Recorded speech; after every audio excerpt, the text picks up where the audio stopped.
Hello, UX friends. We are starting a new book in the UX Stars Book Club, and that book is Designing for Behavior Change by Stephen Wendel. All right, so before I go into the forward from this book and show you what it's all about, I want to introduce you to the UX Stars Book Club in case you're not familiar with our format. All right, we meet up every Monday from 11 a.m. to 12:30 p.m. Eastern Standard Time. All right. And I read live on Zoom, right? So that means that you don't have to read ahead of time. There's not going to be any kind of homework associated with this book club. I know when folks hear the word book club, they often think, oh, I got to read a few chapters before we meet up. The whole idea of this book club is come as you are. There's no assignments, no reading ahead of time needed at all. All right. So yes, we read the book. And then when it's natural, we also have lots of great discussions, right? So we'll take breaks when something comes up and talk about it as a group on Zoom. It's free. I'm covering the costs here. I enjoy this club format and it helps folks learn. All right, it's for all skill levels. Some folks are like, oh, I'm just starting out. I don't know if I have anything valuable to say or come. Okay, so first of all, this is meant for all kind of skill levels. You don't have to be on camera. You don't have to partake in discussions. We love it when people chime in if something's unclear or they have a personal experience that relates to what we talked about. But don't be intimidated like, oh no, it's a whole bunch of UX veterans talking about books. Yes, we have UX veterans come and they want to keep on learning these things. But this is really for all learners, everybody who just loves to keep learning about UX. All right, it's okay if you come late or have to leave early, all right? Nobody's going to judge you and be like, oh, they were tardy. It's not like that. We know that this is a time that only works for certain folks on their calendar. Some people might have to come a little late or leave a little early. Whatever. It's not like this is a big room and you're going to cause a ruckus when you come into it. This is just Zoom. It's fine to skip sessions, right? This is a nonfiction book, right? So no matter what chapter you come into, you're going to get something out of that day's session. That's the way that these books go when you go through them. It's not like we're reading Harry Potter and you're going to be like, oh, what are the four houses? What's a Hufflepuff? What's a Muggle? It's not like that. We're going to go through here and talk about all the different chapters in the book, and they make sense even if you miss a few. And no, we don't record the book club. It's meant to be a live experience. All right, so the book club is about to start the new book on August 2nd, which for me right now is tomorrow. But don't let that dissuade you if you are seeing this video later on and you're like, oh, I missed the first few sessions. Come join us, see what it's like, check it out and see if this is a kind of format that works for you. All right, so if you want to try it out, you should go over to uxstars.com, and one of the very first links I have at the top is for the book club. You can register in there and it will send you the information to connect with us on Zoom there. All right, so I hope that information about the club was helpful, and I'm going to go through and talk about the book a little bit by going through the beginning. All right, let's get it going. Here is the preface for Designing for Behavior Change so that you know what it's all about and know what to expect. 8 years ago, when I started writing the first edition of this book, behavioral science consisted of a few prominent researchers and PhD students scattered across business schools and psych departments, along with some humorous books about the mistakes people make. Very few companies were trying to bridge the gap between academic theory and real products that helped real people in their lives. Personally, I had to scrounge to find companies where anyone was even familiar with research, let alone formally trained in it. The idea of intentionally designing products to change user behavior was strange or even alarming to many people. There were pockets of innovative work, from the UK government's Nudge Unit to BJ Fogg's Persuasive Technology Lab to the behavioral consulting firm Ideas 42. but they were not well known outside of their communities. That's all changed now. In partnership with the Action Design Network and the Behavioral Science Policy Association, two nonprofit organizations dedicated to fostering the practical application of behavioral science, which didn't exist 8 years ago, we recently surveyed the landscape of applied behavioral science. Over 200 teams representing behavioral science teams with over 1,500 members responded, and we know there are many more out there. There are now dedicated teams applying behavioral science to develop new products, communications, and policies that serve users across the world, from Qatar to Spokane, Washington, where Silicon Valley firms like Google and Uber are well representative. So are stalwart mainline companies like Walmart and Aetna, with dozens of small consulting shops scattered around the US, Europe, and beyond. What are they doing? While each effort is unique, each of these groups is trying to develop products, communications, or policies that cause their users to do something different in their lives. In other words, they are designing for behavior change. Whereas traditional design is fundamentally about solving a user need, behavioral design is about solving a user need where doing so entails, in a sense, solving the user too. Changing the person in order to solve the problem. And that's where this book comes in. This is a guidebook on how to do it yourself, how to identify behavioral problems your users face, develop clever solutions, and help them overcome these obstacles.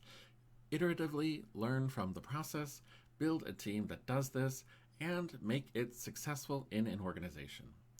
And underneath it all, how to think about this work in an ethical, thoughtful way and avoid the serious mistakes and abuses that some practitioners are facing now, and that threaten our field as a whole. Along the way, I'll try to teach you the fundamental understanding of the mind that many behaviorologists like me of a quirky, elegant, but necessary imperfect decision-making process that guides your users' decisions and actions. I'll give you the core lessons and a framework to understand the research literature, but this book isn't fundamentally about behavioral science theory. For me, Nobel laureate Daniel Kahneman's Thinking Fast and Slow is still the best introductory book on behavioral science out there, and I highly recommend it. Instead, our focus will be on action, what you can do in your work right now. How this book came about. In 2019, O'Reilly asked me if I could do a second edition of the book, updating it for tremendous growth in the field since it first came out. I was happy to do so, if only to celebrate that growth and help support its further advancement in my own small way.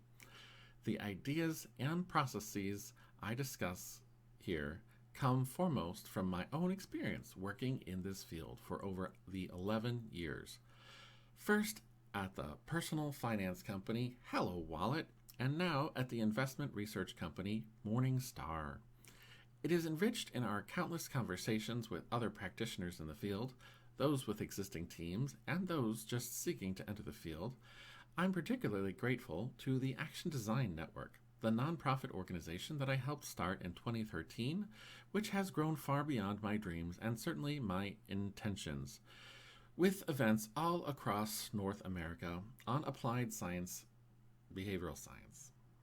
I will also be weaving in lessons from the survey I mentioned before, which we believe is the largest and most comprehensive survey of teams designing for behavior change ever conducted. Though the way the field is growing, it won't be for long.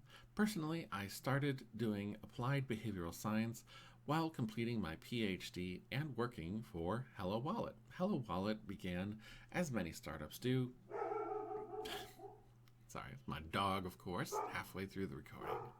Wonderful. With a great deal of energy, a clear problem to solve, and a fundamentally misguided notion of how to solve it. We wanted to help everyday Americans improve their finances and wrote an application that encouraged them to set up budgets and save for the future. There was just one little problem. Everyone already knew how to do that. The problem people faced wasn't a lack of understanding, it was that they didn't act on it. There was a tremendous gap between people's intentions and their actions. Thankfully, in addition to having a great but misguided idea, we had the ability to measure whether we were being successful. We looked at whether people used our app. They didn't. We also looked at whether it was helping the few people who used it to improve their finances. It wasn't. I'm thankful for those hard lessons because it was better to know early when something wasn't working and to be able to learn from that and do better, which will be a recurring theme from this book. At Hello Wallet, we set up an engine for behavioral experimentation, building scientific experiments into the underlying platform of the application. My motto was to make it easier to test than to argue, i.e., where product managers or designers disagreed about which version of a feature was more efficiently changing spending behavior, it was better to test both approaches in the field than to argue about which might be right. And by and large, we succeeded, both in making it easy to run tests and in having the impact we sought. We found that we could help people change their bank habits to cut the money they lost to ATM and other bank fees by 25%. For lower income families, that equated to nearly a day's wages per month. We found that we successfully nudged people to put aside money for saving by giving them a simple and easy to understand display of their finances compared to that of their peers. And we also found that some of our efforts, like congratulating people on their budgeting success, actually backfired. They spent more. We quickly discontinued that feature. The first edition of Designing for Behavioral Change was, in many ways, a description of what we were learning as we learned it. It detailed the processes that we were using in practice. In fact, the book arose out of an internal guidebook that I'd written for my teammates and applied behavioral science. Since then, I've gained a great deal more experience with the challenges of designing products that help people change behavior. But I've also verified that the fundamental approach was sound. The 4-step process laid out in the book is what I still use today, though I've started using different names for the steps. I've modified the process around the edges, making it more efficient and more flexible, but is still tremendously useful in my own work. After the first edition, I also subsequently learned that many other teams had independently developed a similar iterative approach. About 5 years ago, I moved to Morningstar, along with some of my teammates from Hello Wallet, and was given the opportunity to set up a much larger behavioral science team. We work across the company on issues ranging from effective investing to retirement saving and spending to challenges of internal decision making. We conduct applied research both with our in-house team and with leading behavioral scientists from academia. This edition draws from my more recent work at Morningstar, formal and informal consulting I've done with other organizations in our space, and especially work through the Action Design Network.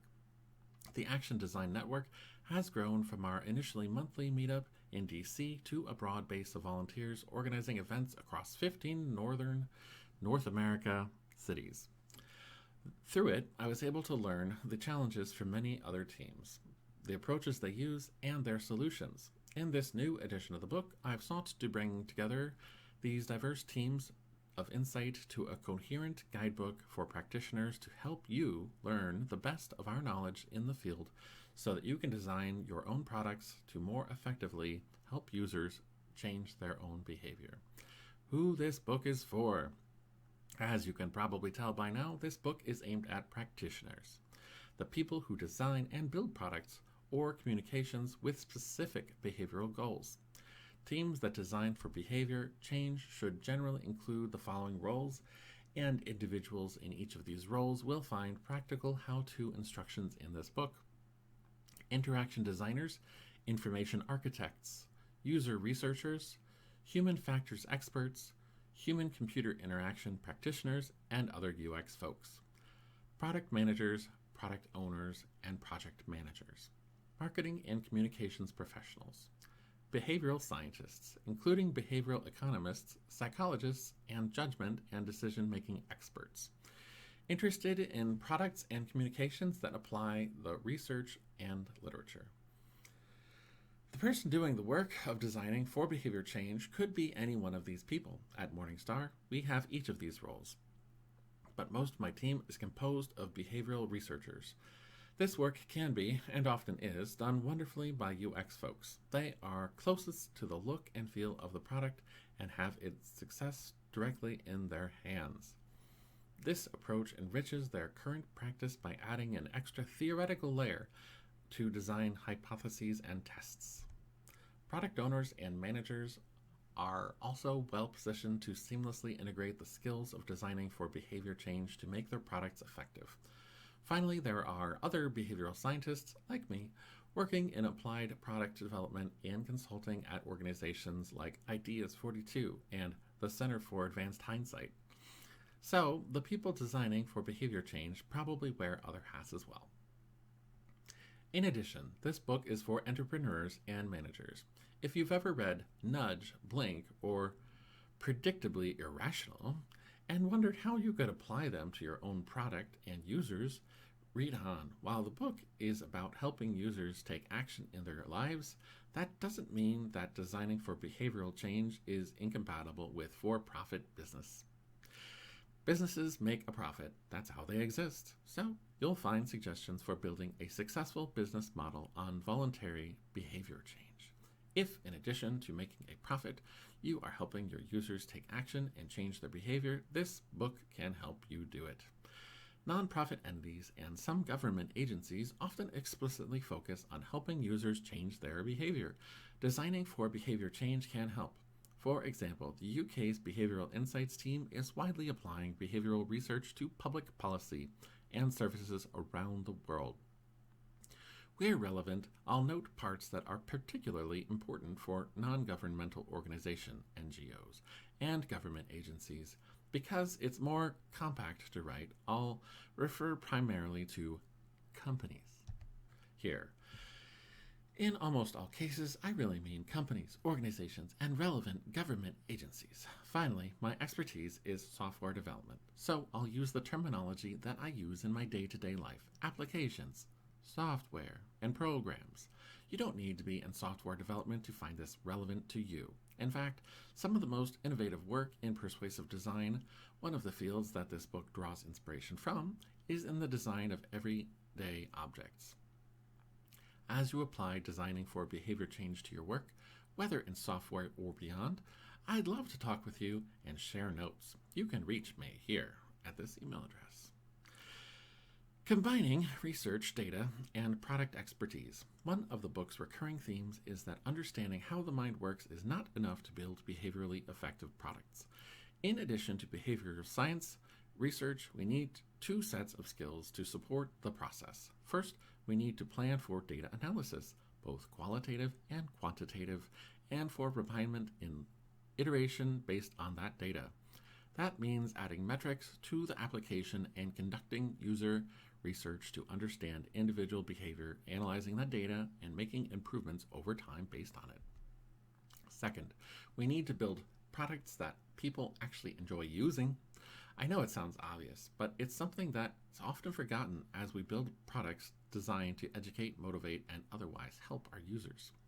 We tend to focus on behavior change and how important it is, and forget the fact that people still have to choose to use our products.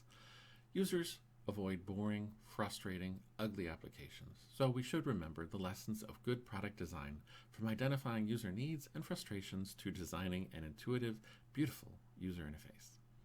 When you bring these raw ingredients together, behavioral research, product design, and marketing expertise, and data analysis, you have what's needed to design for behavior change.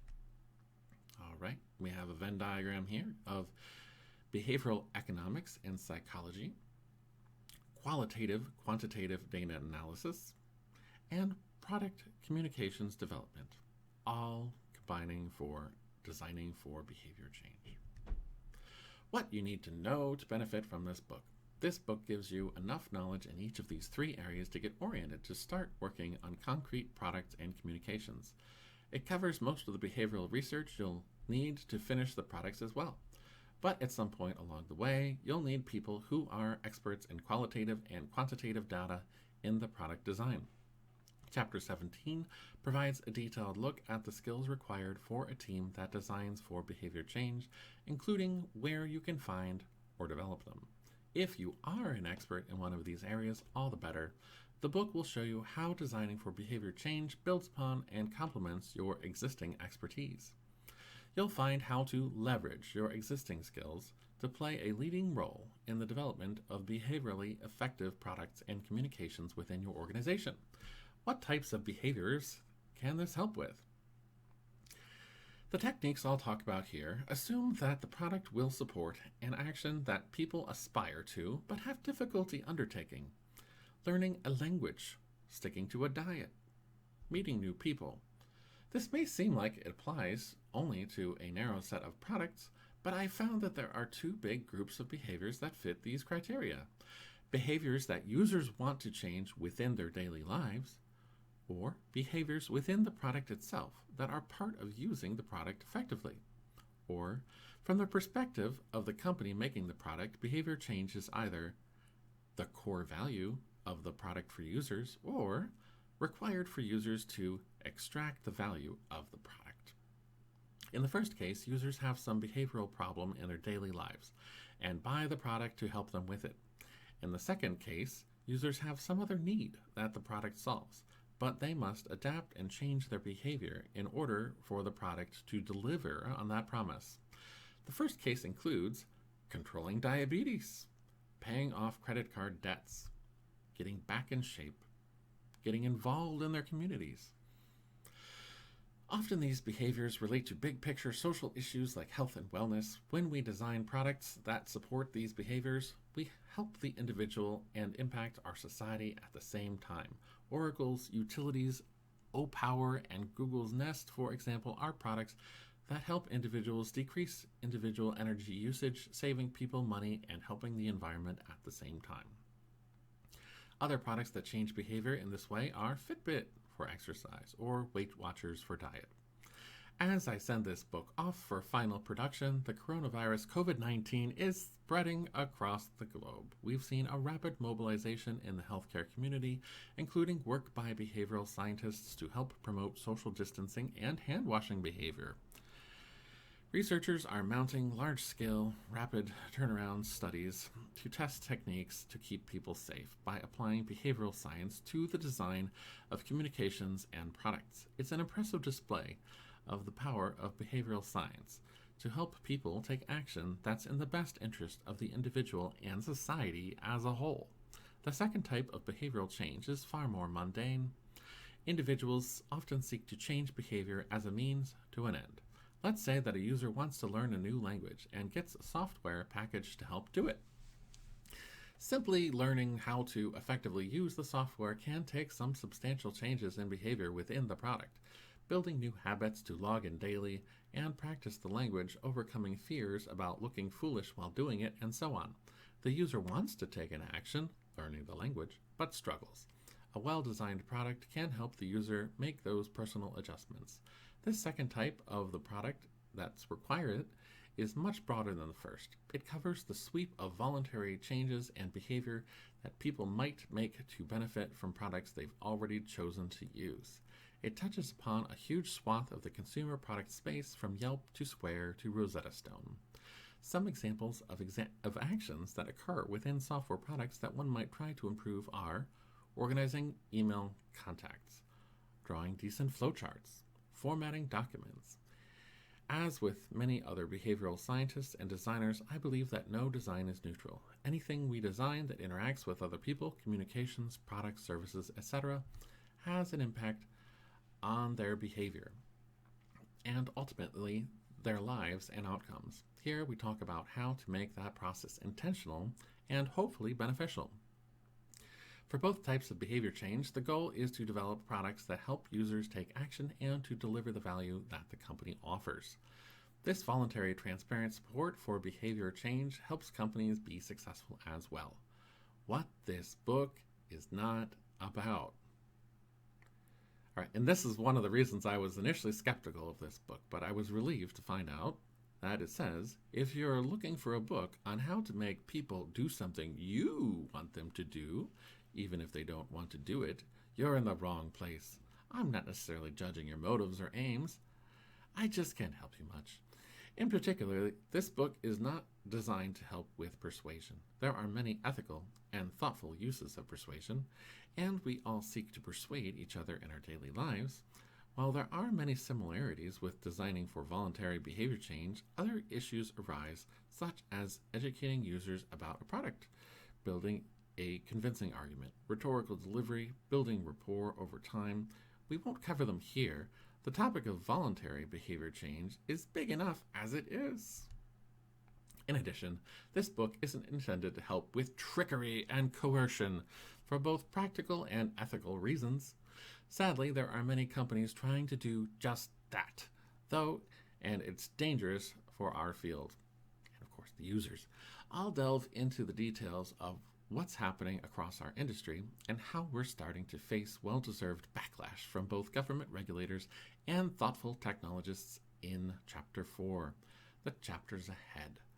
In the following pages, I'll walk you through each of the skills you need to design for behavior change, starting with a firm foundation in how the mind makes decisions.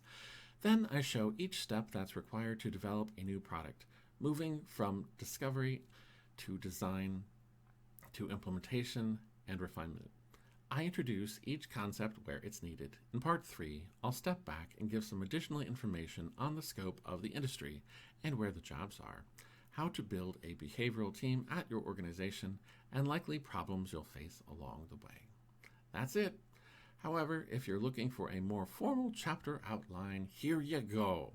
Part 1, How the Mind Works. Chapter 1 arms you with your first skill and understanding of how the mind makes decisions. You'll get an overview of the current literature on decision-making, as well as a dozen key lessons and their implications for the design process. Chapter 2 then describes 6 high-level factors that must come together at the same time for a person to take action. They form the create action funnel: cue, reaction, evaluation, ability, timing, and experience, which shows what you need to be addressed in your product and where users usually drop off.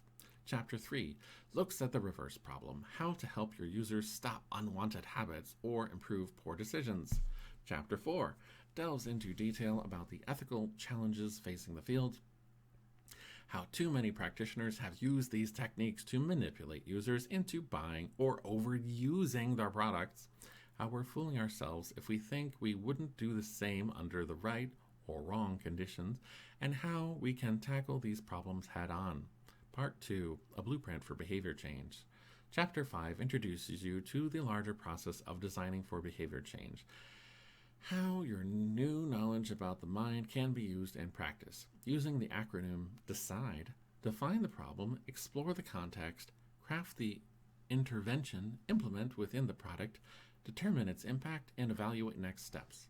Chapter 6 starts charting your course by defining the problem, the overall outcomes you hope the product will deliver, and who seeks to help. From there, it demonstrates how to elicit a potential idea for behavior change, how specifically your users will get fit or take control of their finances, for example. Chapter 7 explores the context in which your users will act with a behavioral map, a narrative of how the product team envisions user interaction with the product and how users will change their behavior. It then evaluates the various behaviors they could change in light of their needs, interests, or prior experience. It refines your initial plan to finalize the specific behavior the product will support. Chapter 8 introduces you to the meat of the DECIDE process, designing the intervention itself. We look at a high level at the main strategies you can use to help users change behavior, using the story of a fish stranded on the beach. In Chapter 9 and 10, we look at how to craft specific interventions based on behavioral research to support your users to take action. Chapter 9 presents interventions that are appropriate when users face problems of cue, reaction, and evaluation. Next, Chapter 10 looks at interventions for ability, timing, and experience. Chapter 11 wraps up the discussion for crafting an intervention with 2 extensions: how you can handle multi-step complex interventions, and how to help the user hinder negative, unwanted actions. Chapter 12 presents some tips for implementing the intervention within the product itself. Applied behavioral science doesn't require a particular development approach or technology. It does, however, require high-quality data on outcomes. We discuss how to build those metrics and the ability to measure changes in them, and the initial product development rather than as a hacked-up afterthought. Chapter 13 focuses on determining the product's impact, its success or failure. It starts with the most powerful tool there is for impact measurement, the humble A/B test. Since most readers are likely familiar with A/B tests already, this chapter dives into the details of how to use it effectively to gather rigorous data and the common pitfalls that practitioners face. Whew. I do have water here. Hooray. Hold on a second. Chapter 14 looks at other ways to determine impact when A/B tests or other randomized controlled trials aren't available. I cover how to utilize statistical models to gain insight. I talk about the challenges of gauging the causal impact of software on real-world behavior and how to overcome them. Chapter 15 concludes the DECIDE blueprint for behavioral design by helping you evaluate next steps after your implementation. It looks at how to find problems that limit impact, including how qualitative and quantitative analyses are both needed and work hand in hand. Part 3, build your team and make it successful. Chapter 16 provides the results from the behavioral team survey in detail. Case studies are scattered throughout the book, but where we dig into the numbers, how large the field is, where the jobs are, and what changes and successes other teams are having. Chapter 17 looks at what it takes to start applying behavioral science at your organization with a team of 1 or a team of 20. We look at how to make the case to stakeholders in-house and the skill set you or other team members will need. Finally, Chapter 18 wraps things up with a quick review of the designing for behavior change process and key takeaways on how to make it happen in your organization. It also covers many of the questions that can arise when putting these lessons into practice. At the end of the book, there is information for those who are looking to dive deeper. A glossary of terms, a glossary of key terms like behavioral map and data bridge, and of course a bibliography, a comprehensive list of works cited in this book. All right, well, I hope that gives you a taste for the book ahead of us, and I look forward to seeing those curious learners at the club. Once again, if you're seeing this and we've started the book, don't worry about it. Sometimes if you can't make the sessions, that's fine too. We just love to meet you, talk with other curious professionals who never want to stop learning.